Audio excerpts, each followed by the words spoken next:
She dragged home a rusty Cadillac no one wanted. The whole small town laughed, called it junk, and said she was wasting her time. But buried deep inside that rusted frame was a secret no one expected. A hidden message from the Vietnam War, a code left by a man who never came home, and a story that would break hearts across the country. This isn't just a car restoration. It's an emotional true story about legacy, love, and a promise trapped inside a rusty Cadillac and the female mechanic who refused to let it stay forgotten. But before we dive in, tell us, where are you watching from? We love seeing our global family in the comments. Let's get started. In the crumbling railroad town of Ash Hollow, Nebraska, where freight trains echoed like ghosts and the diner coffee tasted like burnt memories, lived a woman named Cora Bennett. At 25, most folks expected her to be gone off to the city, married, or at least working a desk job somewhere with benefits. But Cora had engine oil in her blood and unfinished business in her bones. She lived alone in her grandfather's old house on the edge of town, a weather-beaten two-story with a leaning porch swing and a collapsing garage out back. Folks said she was stubborn, that the war took too much from her family and left her strange. Truth is, she just never stopped listening to the past, especially the kind buried under hoods and tangled in wires.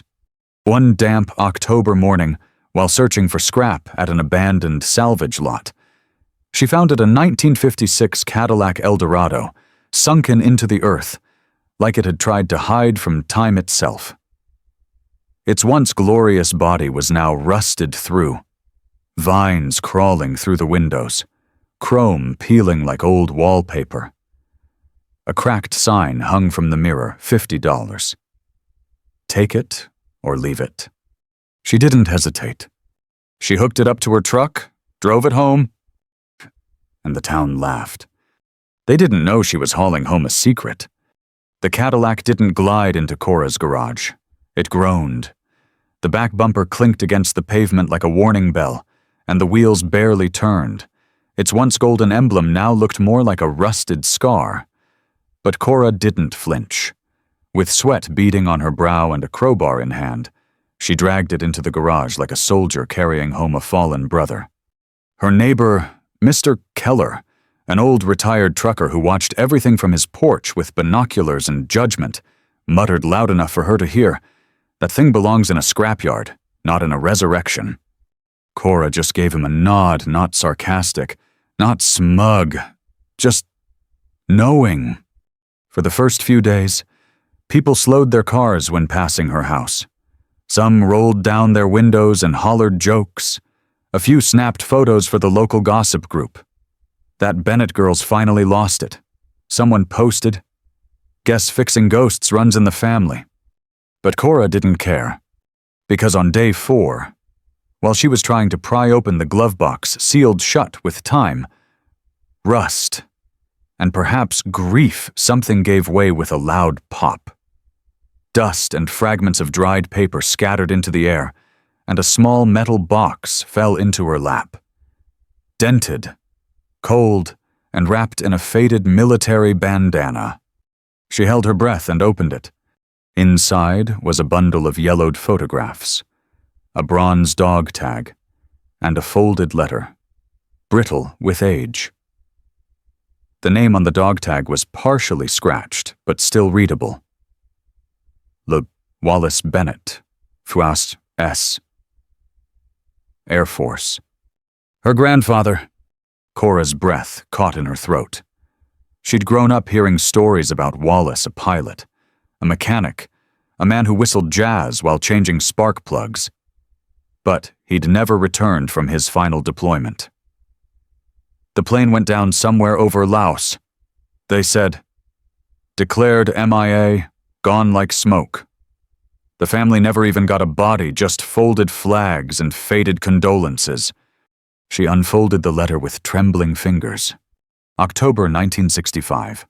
For whoever finds this. This car was meant to take my Eleanor to California after the war. I promised her we'd chase the ocean together. If I don't make it back, don't let this machine rot. It carries more than gears.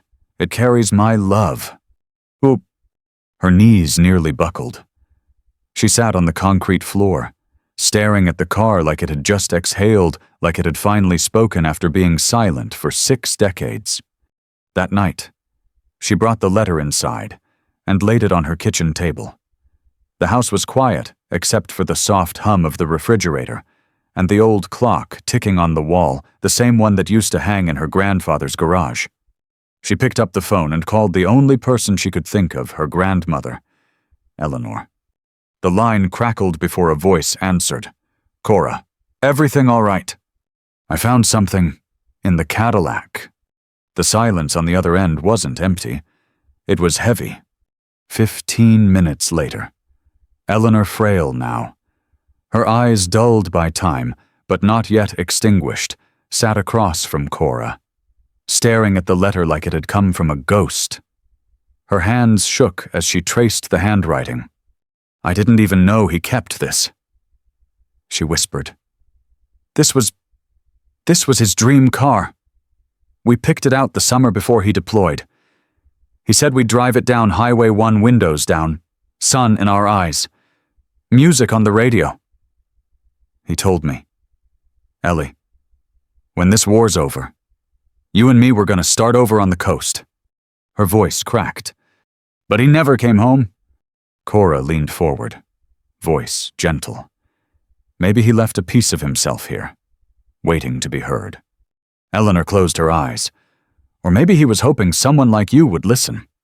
From that night on, Cora didn't work alone. Eleanor brought out old Polaroids, maintenance records, even a cassette of Wallace tuning the engine back in '64, his voice humming through the static, calling her darlin' while revving the engine. Every night, they uncovered more not just parts, but moments. A newspaper clipping about Wallace's final mission, a postcard from the Mojave Desert, a pair of vintage sunglasses he'd tucked into the sun visor like he expected to return any minute. Soon, the townsfolk stopped laughing. They started watching, then helping. Mr. Keller, the old trucker who once mocked her, showed up with a pristine carburetor. Thought she might need a real one. He mumbled, eyes glued to the ground. The town's retired mechanic, Dean Hollister, offered his welding torch and a week of his time. Your grandfather fixed my truck in '62. Wouldn't take a dime. Guess it's my turn. And slowly, piece by piece, the Cadillac came back to life not as a car, but as a memory machine. As Cora scrubbed the chrome clean, she found something carved beneath the driver's seat. Faint, but unmistakable. Oh, B+E. Always forward. It wasn't just a love story. It was a legacy waiting to be finished. That night, as she sat in the garage under a string of rusted lights, she whispered to herself, I'm not restoring a Cadillac. I'm resurrecting a promise. And the town, whether they admitted it or not, began to believe it too. By the 3rd week, the garage no longer smelled of rust and regret. It smelled of hope. The once-forgotten Cadillac had transformed into a living artifact. Its body still bore the scars of time. But now it sat proudly on jack stands, headlights gleaming beneath the fluorescent hum of the workshop lights. People came by not to mock anymore, but to sit silently, as if paying respects at a memorial no one knew existed. But no one, not even Cora, expected what happened next. It was a quiet Thursday afternoon. Autumn rain drizzled against the garage roof, and the world felt hushed. Cora was crouched beneath the car, tightening a suspension bolt, when she noticed a strange resonance, a hollow echo behind the back seat, not consistent with the car's frame. Curious, she slid out, grabbed her flashlight, and pried open the side paneling with a flathead screwdriver. Behind the seat, buried beneath crumbling insulation and a layer of grime, was a small, sealed compartment. Carefully, she peeled away the lining and tugged at the latch until it clicked open. Inside was a military-issue envelope, brittle and yellowed with age. And beside it, a reel-to-reel audio tape, its label nearly faded away, but with 3 words still legible in faint pencil. For Eleanor, 1966. Her hands trembled. She didn't open it there. She couldn't. That evening, Eleanor arrived with a shawl wrapped tightly around her shoulders. The kitchen smelled of tea and rain, and the letter lay unopened on the table between them. Cora slid it forward gently. I found it behind the seat. Eleanor stared at it for a long time, then picked it up with hands that had folded letters like this before ones that didn't carry good news. But this was different. Inside the envelope was a short, handwritten note and a black and white photo of Wallace in uniform, leaning against the Cadillac, grinning like he had all the time in the world. The letter read, "Ellie, if this reaches you, it means someone finally listened. I don't know what's ahead for me, but I couldn't leave without trying to finish what we started. This car was meant to carry us forward not just across the country, but through whatever life had left to offer. If you're reading this, I didn't make it home, but maybe a piece of me did." Tears slid silently down Eleanor's cheeks. Neither of them spoke. Then Cora placed the reel gently on the table. There's more. The next day, with the help of the town's librarian, a kind woman named Martha Briggs, who just so happened to be a vintage audio enthusiast, they set up an old reel-to-reel player in the garage. The moment the tape clicked into motion, the entire room seemed to hold its breath. And then his voice, "Eleanor, I know this isn't how it was supposed to go, but I wanted you to hear me one last time. Not the soldier they wrote about in the papers, but the man who built this Cadillac bolt by bolt, dreaming of desert sunsets and the smell of your perfume on the passenger seat. If you're listening to this, you kept your promise to remember me. And I kept mine. I found a way to come home." Cora clutched the edge of the workbench, her knuckles white. Even the tools seemed to go silent. Eleanor pressed a trembling hand to her lips, unable to stop the sobs from rising. This car was always meant to carry love. If someone finds it, if someone sees it for what it really is, then maybe, just maybe, love gets to live again.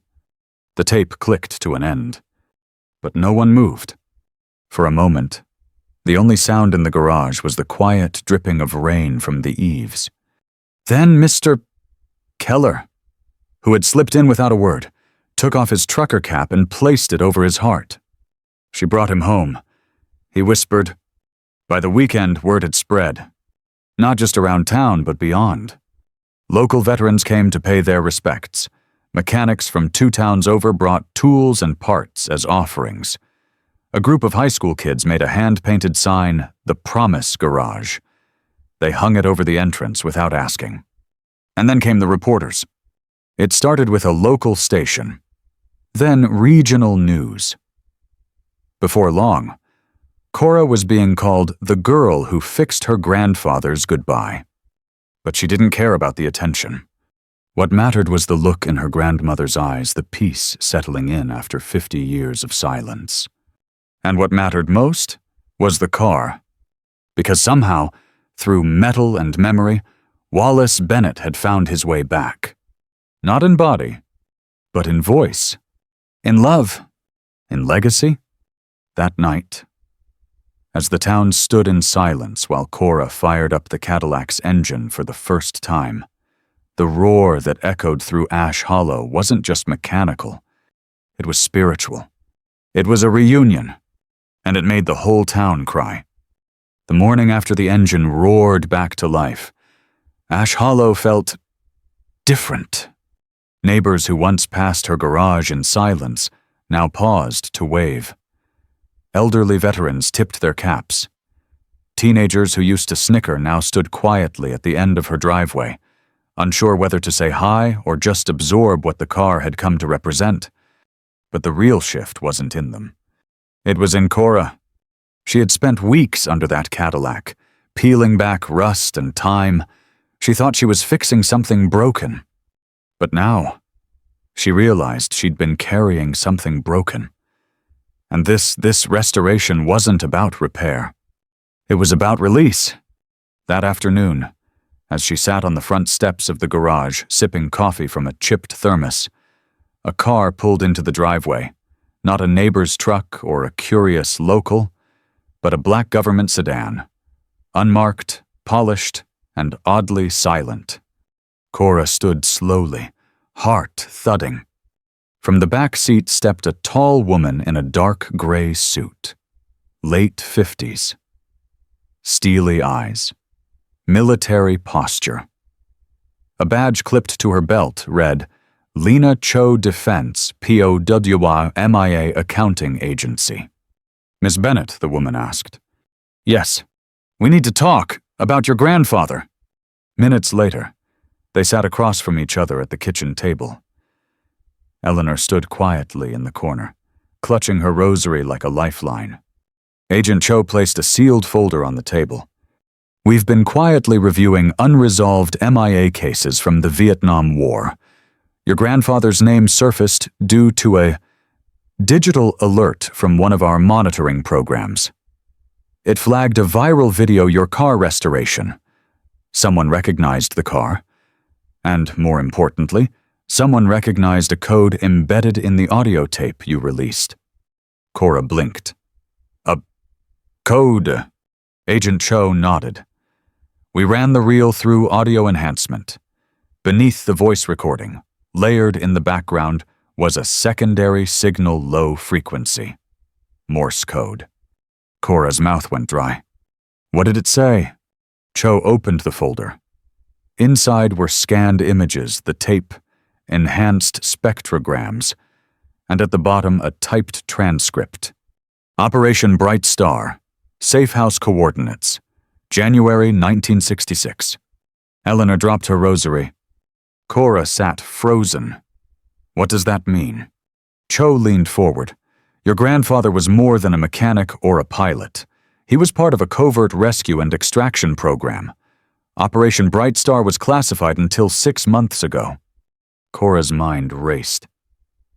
So, what happened to him? Cho hesitated. We believe Wallace Bennett survived the crash, and for at least 6 months, he was alive helping Vietnamese civilians escape through underground mechanical routes, using cars. Cora whispered. Using Cadillacs? Cho nodded. It's possible your grandfather encoded his location in this vehicle. The car was meant to be recovered by U.S. forces. But something went wrong. He disappeared. The trail went cold. Cora's breath hitched. So you're saying... He tried to send a message. Through the car. Yes, and now, nearly 60 years later. You heard it? That night, Cora lay awake in bed, staring at the ceiling. Her entire life, she had been told her grandfather was lost. But now she knew better. He wasn't lost. He was trying to be found. And she, his granddaughter, the one who never fit into the town, never followed a normal path, she had been the only one stubborn enough, heartful enough, wounded enough to listen. She sat up, reached for her notebook, and wrote in block letters. Not all ghosts haunt. Some are guiding you home. The next morning, the mayor of Ash Hollow, Delia Cross, called Cora personally. I'd like you to drive the Cadillac in this year's Veterans Parade, she said, her voice trembling. Not on a float, not as an exhibit. I want the town to walk behind you. Cora didn't know how to respond. But when the day came, and she drove the restored Cadillac, its chrome gleaming, its radio softly playing a restored version of Wallace's tape, the townspeople didn't cheer. They followed. In silence. In tears. With flags. With letters. With folded photos from drawers untouched for decades. And halfway through the parade route, as Cora turned onto Main Street, a frail man stepped into the road. He wore an oxygen tank. His hands shook. And around his neck, a matching dog tag. Eleanor gasped from the passenger seat. Wallace, she whispered. Cora slammed on the brakes. The man smiled gently, tears streaming down his weathered cheeks. Not quite. Name's Harold Kim. I served with your grandfather. I was there, the night he sent that Cadillac off with the coordinates. I thought it was lost forever. He limped to the hood of the car, laid a trembling hand on it. He saved dozens of lives, including mine. And then he said something that chilled Cora to the bone. He didn't die in the jungle, sweetheart. He died trying to get back to this car. And suddenly, Cora understood. The Cadillac wasn't just a machine. It was a message capsule, a vessel for unfinished missions, unspoken love, untold truths. And by listening, she hadn't just restored a vehicle. She had cracked open a hidden war story, a legacy so sacred, it had waited 6 decades for the right hands to hear it. The day after the parade, Cora Bennett's name was everywhere. National outlets picked up the story Woman Restores Grandfather's Cadillac, uncovers secret Cold War operation. Veterans groups reposted it. War historians called it the most emotional rediscovery of a hidden military asset since the 1980s. But for Cora, the fame felt surreal. She still woke up with grease under her fingernails. She still made instant coffee in a rusted percolator. The Cadillac sat under a tarp again. Not because it was forgotten, but because it was sacred now. A monument on wheels. That morning, she stood outside the garage when an envelope arrived by courier, cream-colored, thick, with a seal embossed in gold. It came from the American Archive of Memory and Engineering, a prestigious institute based in Washington, Trucy. Inside was a formal letter. Miss Bennett, your recent restoration and discovery have not only reignited national interest in Cold War-era civilian involvement, but revealed a forgotten intersection between mechanical engineering and message preservation. It is our deepest honor to invite you to speak as a keynote guest at the upcoming symposium, Echoes in Metal How Machines Carry Memory. We believe your story, your insight, and your unique way of listening have the power to shape the next generation of historians, engineers, and truth seekers. At the bottom, Dr. Caroline Masters, Director of Historical Mechanical Research. Cora stared at the letter. Her speaking, do see. The idea made her heart hammer. She had never left Nebraska, never flown on a plane, never stood on a stage unless it was in auto shop class, giving a rushed presentation about spark plugs. And yet, she felt something stirring deep inside her, something her grandfather had once believed in. The power of unfinished stories. 2 weeks later, Cora boarded her first plane. Her grandmother held her hand in the airport, whispering, "He'd be proud of you. You know, not because you fixed the car, but because you finally got people to care again." Cora nodded, blinking back tears. "I think I'm just carrying what he couldn't." When she landed in Deca, a man from the Institute greeted her at the gate. He handed her a welcome packet, smiled, and said, "You've started something, Miss Bennett. Something bigger than just a car." The Institute campus was unlike anything Cora had ever seen. Massive hangars filled with relics tanks, airplanes, encrypted radios, all partially disassembled, tagged, studied. But none of them had the kind of warmth the Cadillac held. None felt alive. On the third day, Cora stepped onto a stage before a crowd of engineers, military historians, university scholars, and journalists. The moderator's voice echoed. Our next guest is a 25-year-old mechanic from Ash Hollow, Nebraska, but after hearing her story, you may agree she's something more a memory keeper in coveralls. Cora walked up, heart pounding. She didn't read from notes. She told the story her way. She spoke of Wallace Bennett, not as a soldier, but as a dreamer, of the Cadillac, not as a machine, but as a vessel for hope, of finding the reel-to-reel, the hidden Morse code, the message beneath the message. And then she paused, letting the silence settle. We keep building machines to make life easier, but what if some machines weren't made to serve? What if they were made to remember? The room held its breath, and then the applause came thunderous, sustained, not just for what she said, but for what she made them feel. After her speech, Dr. Masters pulled her aside. "I'd like to offer you something," she said. "A position here, to help us decode other forgotten machines. You have something we can't teach: intuition, empathy, a way of listening that instruments can't replicate." Cora blinked. "You want me to work here? We want you to lead a new division, one dedicated to exploring how civilian machines, cars, typewriters, radios have preserved the memories of generations." Cora looked down at her calloused hands, and for the first time, they didn't feel like a liability. They felt like a legacy. Back in Ash Hollow, the garage sat quiet. But not for long, because when Cora returned home still unsure if she'd take the job, she found a letter waiting on her workbench. No stamp. No sender. Just a name handwritten in shaky ink. E. Grant, Detroit, Michigan. Inside was a Polaroid of a rust-covered 1943 Harley-Davidson WLC military motorcycle, leaning against a shed. And a note. "I served with your grandfather's unit. That bike, it carried the last courier message he ever sent. They said it was just an old bike, but I think you might hear something in it I can't." Cora stood there, heart thudding.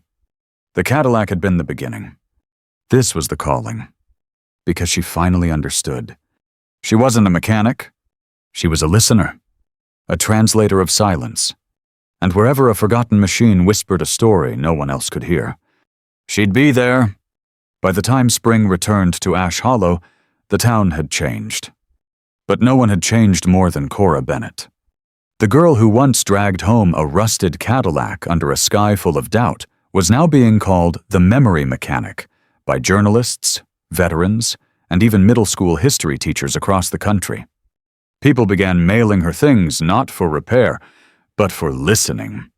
A cracked Victrola from Kansas, a mangled bicycle from Wutouw, France, a transistor radio wrapped in silk, postmarked from Japan. Each arrived with a letter. Each one whispered, "There's something inside. Can you hear it?" But Cora didn't keep it all to herself. Instead, she turned her grandfather's garage into something new. She called it the Listening Shed.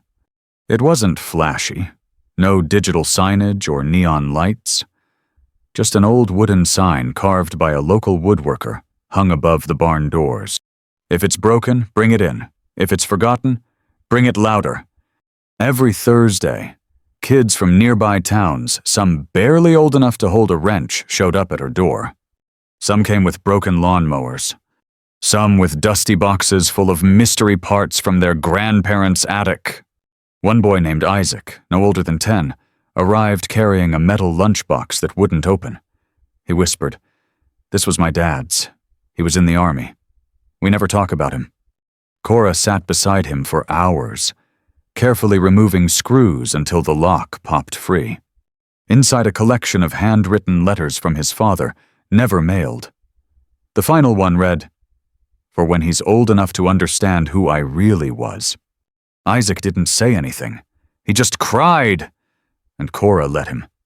She didn't offer advice. She just handed him a screwdriver and said, "Want to help me fix a radio next?" Her methods weren't conventional. She didn't hand out grades or make people memorize part numbers. Instead, she taught the way her grandfather had through story, through sound, and through silence. She would walk the kids around a half-repaired tractor and ask, "Where do you think it got hurt the most?" Or she'd place a rusted pocket watch in a child's hand and say, "Tell me what time means to you before we wind it." Most importantly, she taught them that not every broken thing needs to be fixed. "Some just need to be heard," she'd say. And the kids began to believe it. One evening, As the sun dipped below the wheat fields and bathed the barn in golden light, Cora stood before a chalkboard, listing the names of machines and stories still waiting.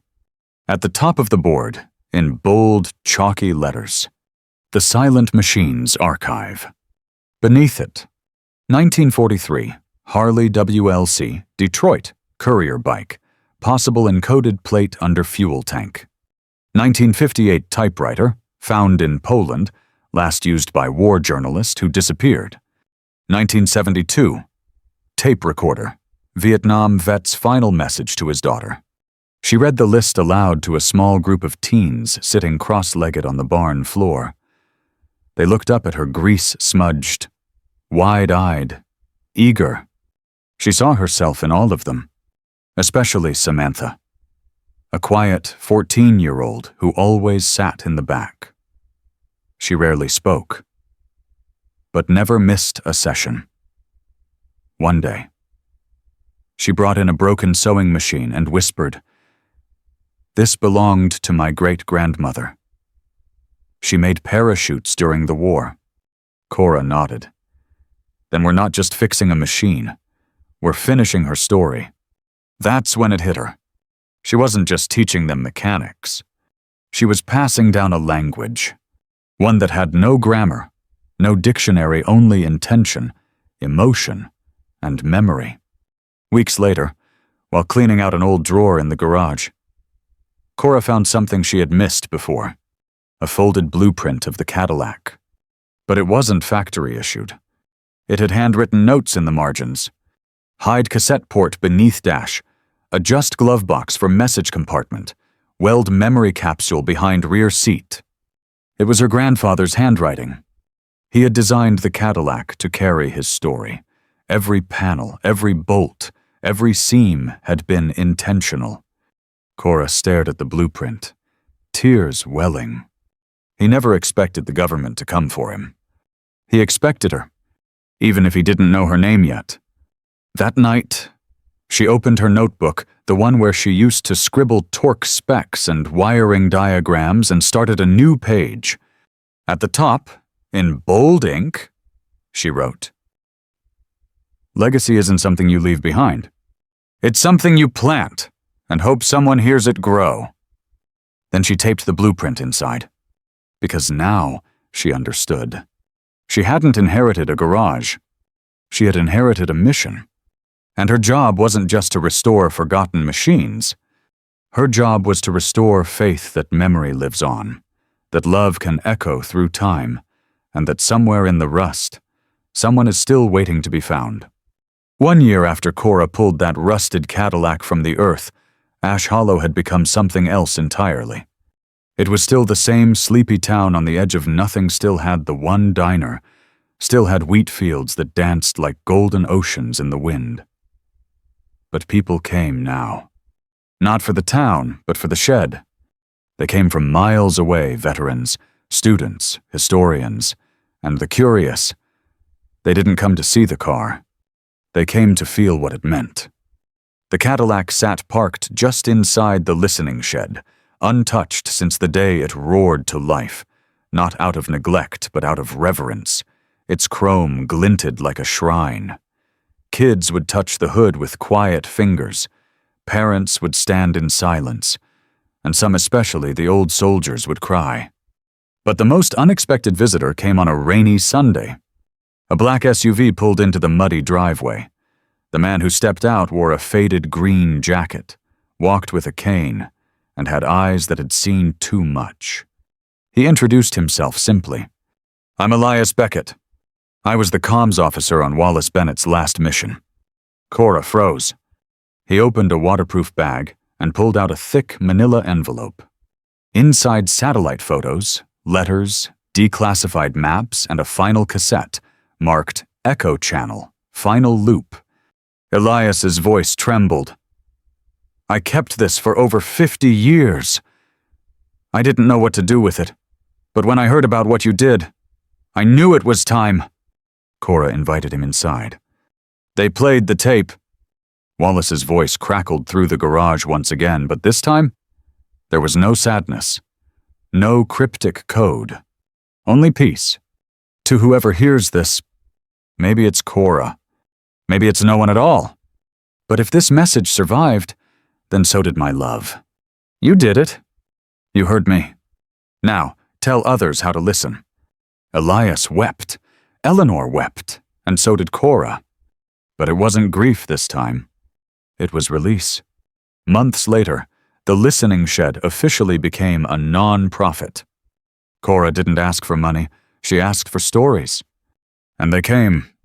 Broken farm equipment from the Dust Bowl era, a radio from Selma, 1965, a jukebox pulled from a flooded church in New Orleans, a typewriter that once belonged to a journalist who vanished in Cambodia. Each one carried a voice, and Cora, with her students by her side, helped them speak again. She trained a new generation not of mechanics, but of story restorers. She taught them to listen beneath the rust, to ask not just, "How do we fix this?" but "What does this remember?" She stood before each machine like it was sacred, and she treated the people who brought them the same way. The town held a candlelight ceremony that summer, not just to honor Wallace Bennett, but to honor what his granddaughter had built. Mayor Delia Cross unveiled a plaque in front of the shed. Cora Bennett, the woman who heard what others forgot. May we never again mistake silence for absence. And as the candles flickered in the wind, a little girl named Janie, barely 7 years old, tugged on Cora's sleeve. She held up a broken music box. "It doesn't play anymore," Janie whispered. "Do you think it forgot its song?" Cora knelt down, smiled, and gently took it in her hands. "No," she said. "It's just waiting for someone who believes it still has one." And in that moment, under the soft hush of nightfall, surrounded by stories wrapped in metal and memory, Cora Bennett knew. She was exactly where she was meant to be. Not at a podium, not in a lab, not on a stage, but here, with her hands in the past and her heart in the present, listening. Not everything broken needs fixing. Some things just need someone brave enough to believe they still matter. Cora Bennett didn't set out to change the world. She didn't ask to carry a legacy, uncover hidden codes, or speak on national stages. All she did quietly, stubbornly, was listen to something the rest of the world had long since given up on. And that made all the difference. The Cadillac wasn't just a car. It was a love letter, a time capsule, a promise. And in choosing to hear it, Cora reminded us that history doesn't die when people forget. It dies when no one cares to listen. The end. Up next, 2 more stories waiting to be heard. Click to keep listening with us, and don't forget to hit subscribe if you believe every forgotten thing deserves a second chance.